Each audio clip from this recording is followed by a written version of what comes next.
You didn't hear it from me, but if I were you, I'd ask your wife what really happened at the Paso Robles tasting event last month. That's what another soldier told me at a bar in Monterey, just before finishing his beer and walking out like he hadn't dropped a live grenade in my lap. I hadn't even brought up Alyssa. We were supposed to be swapping old war stories, not peeling open new wounds. But the way he said it, quiet, guilty, like it broke something in him to say it at all. I knew he was telling the truth, and I knew something sacred had been violated. The place was called Rusty Anchor, a squat little bar near the pier where retired Marines, Army guys, and the occasional Navy lifer sat around nursing dark beers and heavier memories. It smelled like leather and motor oil and the kind of fried food you regret before you eat it. I've been going there once a month, just to stay tethered. That night, I wasn't even planning to stay long. Just a couple drinks with Diaz and Laramie, both former infantry, both carrying more damage in their heads than they'd admit. Alyssa was working an overnight event near Salinas, and I figured a couple beers and familiar faces would do more for my insomnia than the VA's sleeping pills ever could. Then Diaz leaned in and said that line. Didn't even look me in the eye. Just dropped it between a sip of his IPA and a sigh that sounded like a man trying to spit out guilt. You didn't hear it from me, but... And just like that, the air shifted. We hadn't been talking about her. We'd been reminiscing about Camp Taji and how Laramie once traded a can of Copenhagen for a satellite phone charger. We laughed, the way men do when they're not sure they should. But Diaz, he must have heard something. Or seen it. Or maybe he just couldn't hold it in anymore. Either way, once he left, I didn't ask questions. Didn't press Laramie. Didn't finish my beer. I just sat there, staring at the condensation trail sliding down the pint glass, thinking about Paso Robles. Alyssa had mentioned the event. It was a vineyard tasting, supposedly a preview night for a high-profile wedding planner. She said it could land her 3 new clients and a winery contract. They're expecting boutique presentation, she said. Miniature lamb chops with a plum glaze, rosemary foam, no shortcuts. I'll be back late, don't wait up. I didn't. She came home around 3 a.m., her makeup smudged, hairpin lazily to one side. Smelled like smoke and basil and something else I couldn't name. She said the tasting went well. I didn't press. Until now. Let me rewind. My name's Cole Mercer. 42. Retired Staff Sergeant, U.S. Army. I spent most of my adult life in desert heat and armored trucks, escorting supply lines through hellholes you've never heard of. I was damn good at it, until one bad day outside Mosul. An IED ripped through our lead vehicle, flipped our sideways, and slammed my spine into steel hard enough to crack 2 vertebrae. No external injuries. Just deep tissue contusions that never really healed. You learn to live with pain when it becomes a second skin. I came home with a pension, a limp, and a chest full of emptiness. That's where Alyssa came in. She was the kind of woman people orbit without realizing. All charisma and intensity. Sharp voice. Sharper ambition. I met her again at a veterans fundraiser. She was running the food table with her catering team, trays of bourbon-glazed chicken, garlic-whipped potatoes and parfait cups, and cookies dusted with sea salt. You're not a paper plate kind of guy, she said, handing me the real silverware. We reconnected. Started dating. Moved fast. Married even faster. She had a dream, a catering company that could travel statewide. Weddings in Napa, tech events in Palo Alto, retreats in Santa Barbara. She called it Golden Platter Catering. I gave her my VA benefits to start it. She had no credit. I co-signed the lease for her kitchen. Used my pension to buy her first commercial smoker and a white Sprinter van with gold vinyl lettering. You gave me a business, she told me once, kissing my temple. No, I said, I gave you a runway. And for a while, I was proud of that. I stayed in the background. Managed her invoices. Replaced flat tires on the vans. Took photos at events when her intern bailed. She called me her anchor. I thought that was a compliment. But as the business grew, so did the space between us. She started hiring full-time staff. Took consulting calls with chefs in LA, got invited to vendor summits and high-end tastings. She began traveling without me, staying overnight more often. And I told myself it was just the business, that we were building something, that being apart now would mean stability later. Now I wasn't so sure. That night, after the bar, I couldn't sleep. I lay on the couch, our couch, the one I helped her pick when she insisted clients might stop by for creative meetings. Her side of the bed stayed cold. My body ached like it always did, but this time it wasn't just physical. It was something deeper, like the muscle under the pain had started to tear. The next morning, I walked into our shared office at home. I opened her catering calendar. Nothing suspicious there. I pulled up our credit card statement. She had a corporate card, but we still shared a few expenses. And there it was. Mariposa Hills Resort, Paso Robles. One night. $387.12.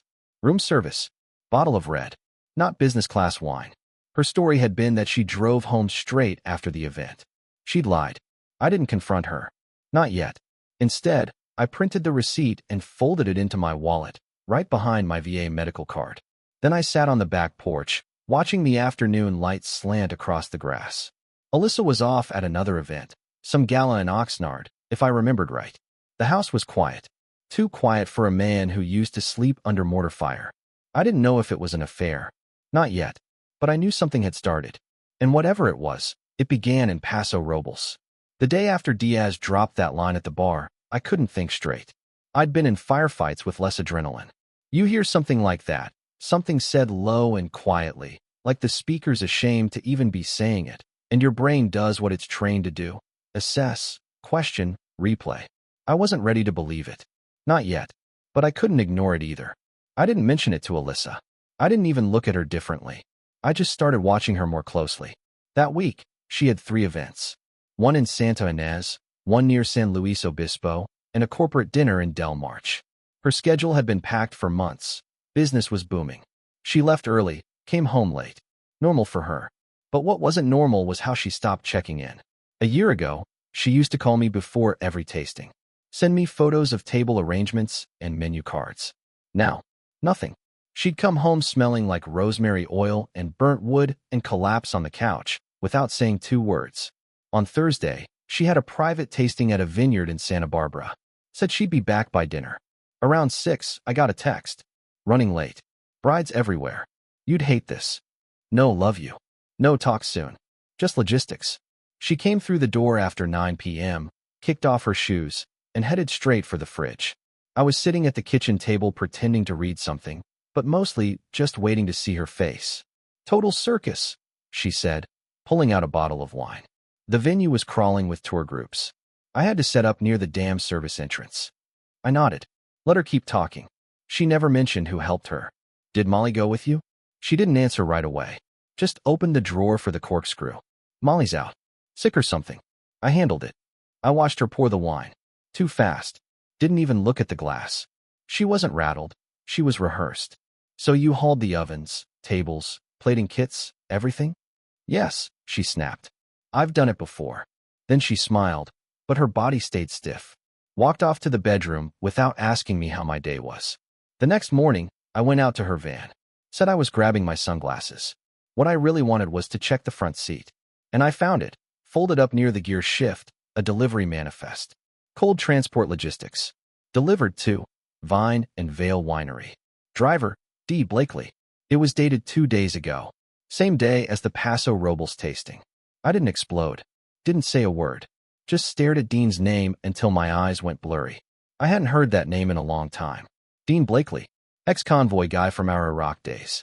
Arrogant, reckless, always one drink away from burning his life down. He started a logistics company after the Army, mostly short-haul event gear, freight moves for festivals and film crews. I hadn't thought much about him until Alyssa mentioned him in passing over a year ago. Said she needed a cheap refrigerated rig, and he was the only one who could do short notice. I remember asking, "You trust him?" She said, "No, but I don't need to. I just need his truck." Apparently, she needed more than that now. That day I started going back through old messages. Calendar invites. Credit card charges. Her business card history. Even some emails I still had access to from when I handled her bookings during the first year. Dean's name came up 4 times in the last month. 4. Always in places she said she was going alone. And here's the worst part. I didn't feel angry. Not yet. I felt stupid. Like someone watching a movie they've seen before and still hoping for a different ending. A few nights later, we were watching a show on the couch. Something mindless, something we used to love. She was scrolling through her phone during the episode. "Dean's dropping equipment off in Del Mar next weekend," she said, casually, eyes still on the screen. I didn't say anything. Just stared at the back of her phone case. "That's the same wedding where the bride's bringing her own flatware," she added with a laugh. "It's going to be chaos." She made it sound like logistics. But that was a hotel booking. an overnight trip. With Dean now involved directly, I stayed quiet for another 2 days. Then I called Melissa, the woman who still managed the old commissary kitchen where Alyssa first launched Golden Platter. "Hey," I said, "do you keep pickup logs?" She hesitated. "Is something wrong?" "No. I'm just helping her organize some past expenses. I'm looking at Paso Robles." That week she co-signed out the wine glass shipment. She was in a rush. Left with someone. What's his name? Blakely. That guy in the old Dodge box truck. Dean. Yeah, that's him. They seemed close. Haven't seen him in a while. That was the moment it stopped being theory. It wasn't a hunch anymore. It wasn't a feeling. She'd lied. Not once. Repeatedly. She'd gone to Paso with him. Not alone. She'd told me she drove home that night. But the receipt said otherwise. She said she handled everything solo. But she had Dean on her pickup forms. And now he was embedded in the Del Mar job, which was supposed to be a 2-person max crew. I didn't bring it up that night. Instead, I watched her rehearse a pitch for a high-end client, someone from LA whose agent wanted raw bar seafood flown in same day. Alyssa stood at the counter in her apron, slicing figs and arranging prosciutto like she was on TV. I realized I didn't recognize her anymore. She turned to me at one point and said, "You okay?" "Yeah." "You're quiet." "Just tired." She smiled. "You worry too much." I wanted to ask, do you ever think about how many lies it takes to build a second life behind someone's back? But I didn't. Not yet. Because I still needed to know how far it had gone and whether there was anything left worth salvaging. Or whether it was already rotting from the inside out. You think you'll scream. Or break something. But when you catch your wife having sex with another man, something else happens. Something quieter. Like the ground going out from under you without warning. No sound. No heat. Just the cold fact that everything you believed in has already moved on without you. She said she had a wedding in Santa Ynez. High-end vineyard. 60 guests. 2 servers, her sous chef, and a contracted logistics driver. She never said his name. But I already knew it was Dean. I didn't follow right away. I waited. Pulled up 2 hours after the event started. Parked by the vendor exit behind the lower growth. I stayed far enough to be invisible. Close enough to see the staff start breaking down tables, loading trays, snapping plastic lids over half-finished cheese platters. By 9:30, the team was mostly gone. Molly and the servers got into their cars. Her sous chef waved goodbye. Alyssa stayed behind. And so did Dean. I moved closer. There was a side barn, used for wine storage and overflow rentals. I knew the layout. I helped her do a tasting there back when we still shared this dream. I crept around the side wall, boots on gravel, no sound but wind and distant music playing through leftover speakers. When I stepped behind the far corner of the barn, I stopped cold. I saw them. Alyssa was pressed against the side wall. Dean's hands gripped her hips. Her face was tilted up, eyes half shut, mouth open. She didn't say his name. She didn't say anything. She just moved with him. Slow. Like they'd done this more than once. Like it was theirs. I took a step forward. Then another. My boots scraped the ground loud enough to break the silence. Dean turned first. His body locked, hands still on her waist. Then Alyssa turned too, eyes wide, mouth slightly open, like she wasn't sure if she was caught or if she just hadn't finished yet. None of us spoke. I looked at him. My fists clenched. Everything in my body screamed to break his jaw, to bury him in the dirt behind the barn. But I didn't. I just stared. At him. At her. At what used to be mine. Then I turned around. And walked away. I didn't hear her footsteps. She didn't chase after me. Didn't yell my name. Didn't cry. Because what do you say when you're caught inside someone else's marriage? I drove home with the windows down. Didn't cry. Didn't punch the wheel. Didn't speak a word. Just let the wind take whatever was left of the future I thought we had. She didn't come home that night. And I didn't ask where she was. The next morning, her message came in at 6:41 a.m. Just 2 words. We need to talk. I didn't reply. Because now she didn't get to pick the time, the place, or the tone. She lost that privilege the second she opened her legs to someone who used to call me brother. She said we needed to talk. I didn't answer. I let the silence sit there, like the edge of a blade. Because after you've watched the woman you married let another man inside her, there's nothing left to negotiate. There's only math. What's hers? What's mine? And what she's about to lose. At 9 a.m., I called the attorney I'd researched weeks earlier. Not a flashy guy. Not some billboard divorce shark. Just a quiet, detail-obsessed vet who handled shared asset separations, especially for veterans with pensions tied into marital businesses. "You ready to do this?" he asked. I was ready the second she lied about Paso Robles. "Good. First things first, you still have the original golden platter documents." "All of them." "Let's start there." Alyssa had used my money to launch the business. My pension, my name, my credit. I had the original insurance paperwork, the first lease, which I co-signed, the invoice from the van I purchased in full from my VA disbursement. Over the last few years, she shifted everything into her name, opened separate business accounts, brought in a bookkeeper to streamline operations, cut me out, piece by piece. But the foundation? That was still mine. And now it would matter. We filed for divorce the next morning. I didn't text her, didn't warn her, didn't show up to talk. The paperwork was served to her at a tasting event in Monterey. According to the server, she tried to laugh it off, said something about standard procedure, but her hands were shaking when she signed the receipt. That night, she finally called me. I let it ring once and sent it to voicemail. She texted, "Cole, please, can we talk? Just us." I didn't answer, because talking wasn't going to stop what was coming. The next day, my attorney filed a petition for division of marital assets, which included her business, all physical catering inventory, her office lease, and access to business account records dating back to year one. Her bookkeeper tried to challenge it, said the company was now her sole proprietorship. But we had the receipts. "That business was born inside your household," my lawyer said. "With your money.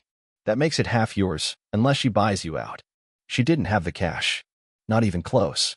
2 weeks later, I got the first email through the portal. "We're offering a 35% buyout on all non-liquid assets. Will that suffice?" I replied with one word. No. Behind the scenes, I'd already authorized my lawyer to force a valuation. If she couldn't buy me out, she'd have to sell. And selling meant cutting into her client list, her vendor relationships, her name. She called again. Left a voicemail this time. Her voice cracked. "Cole, please. You don't need to destroy it. I'm sorry. You can have the van. I'll pay you back monthly. Don't do this. I built this. It's mine now." That last line stuck. It's mine now. Like my sacrifice was a footnote. Like I was a launch pad she could discard after takeoff. I didn't respond. Because this wasn't revenge. This was justice. And she wasn't finished losing yet. Dean tried to call me once too. That was almost funny. Left a voicemail I didn't bother saving. Just said, "I didn't mean for it to happen, man. We were just helping her." She was stressed. "You've changed." That last part made me laugh. You know what's funny about betrayal? The people who do it always expect the one they betrayed to handle it gracefully. By the end of the month, her lawyer was calling mine, trying to settle, trying to stop the bleeding. But by then, the damage had already started. Vendors began pulling out. Her wine supplier, who I'd introduced her to, cut ties. 2 high-profile clients dropped events when the business valuation became public record during the filing. Golden Platter's name was no longer clean, because she hadn't kept her hands clean. She texted me again. This one was short. "Please stop. I can't lose this." I stared at it for a while. Then I finally responded. "You already did." When the business sold, she didn't tell me. I found out through the court notice. Asset liquidation, full dissolution, client list transfer, a catering empire dismantled in a paragraph. 3 months after I filed, the court ordered the full valuation results. Golden Platter, once estimated at over $1.2 million in projected revenue, was now marked for liquidation unless Alyssa could buy out my 50% equity. She couldn't. Too much debt. Too many accounts frozen by the divorce. Too many burned vendors. Too many whispers. She tried to hold on. I'll give her that. There were backdoor offers. One from a silent investor. One from a cousin. Even Dean, according to my lawyer, tried to throw in a small amount from a personal line of credit. But it wasn't enough. They needed over $400,000. All they managed was $81,000 and an offer to pay the rest over time. "We're not financing your betrayal," my lawyer said bluntly. That was the end. She had to sell.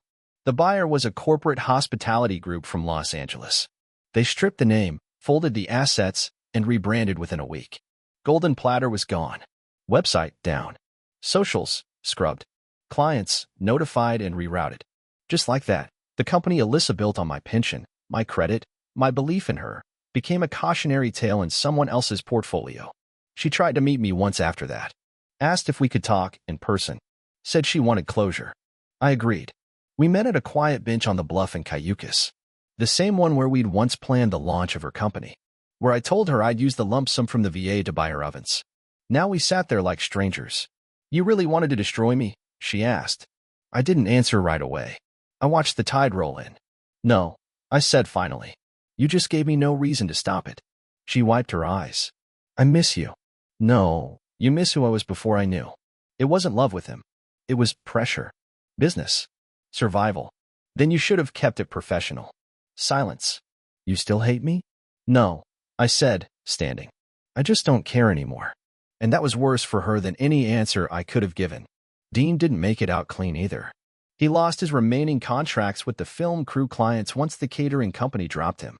DUIs don't mix well with disappearing invoices. Last I heard, he was living in his truck outside Atascadero, trying to sell off cooling units.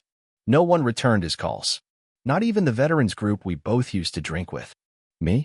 I kept the buyout money. Didn't need much. After the dust cleared, after the lawyers closed their books and I signed the last page, I booked a one-way ticket to Hawaii. Didn't even pack heavy. Just a board bag, 3 pairs of shorts, and my discharge papers. I live on the South Shore now, near Lahaina. Rent's not cheap, but I've got enough. I teach beginner surfing 3 days a week. Military discount. No one here knows my story. No one asks. I sleep through the night again, even with the waves crashing. Sometimes, I sit on the sand before dawn and think about what could have been. The life we were building. The promise she made when we signed the lease. And how fast it all turned when the first line went unnoticed. But mostly I just listen to the water. Because the past doesn't speak here. Only the ocean does.